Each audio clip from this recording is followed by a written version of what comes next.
ஆண்டுடைய வருகை வெகு சீக்கிரம். ஆண்டுடைய வருகை வெகு சீக்கிரம். ஜாக்கிரதை, ஜாக்கிரதை. நீங்க நினைக்கிற மாதிரி எதுவும் கிடையாது. சூழ்நிலைகள் மாறிட்டு இருக்கு.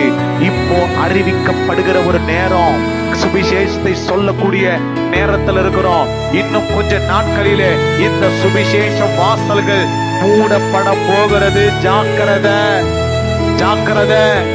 நமக்கு கொடுத்த இந்த கொஞ்ச நேரத்துல கொஞ்சம் பேராகிலும் பாதாளத்தில் இருக்கிறவர்களை எப்படியாவது மறைச்சிட்டு ஆண்டுடைய பாதத்துல கொண்டு வந்துடும். அந்த பாரம் உனக்குள் இருக்கிறதா? ஆண்டவர் உன்னை எப்படி நேசித்தார் தெரியுமா? எப்படி உனக்காய் தத்தம் சிந்தினார் தெரியுமா? எப்படி உனக்காக தன்னை ஒப்பு கொடுத்தார் தெரியுமா? இன்னைக்கு நான் உங்களை பார்த்து சொல்றேன், கொஞ்சம் பேருக்காகிலும் நீ கர்த்தருடைய சித்தத்தை நிறைவேற்றுகிறவளாய், கர்த்தருடைய ஊழியத்திலே பங்குதாரராய் கர்த்தர் இந்த நாளிலே உங்களை எல்லாரையும் கர்த்தர் அழைக்கிறார்.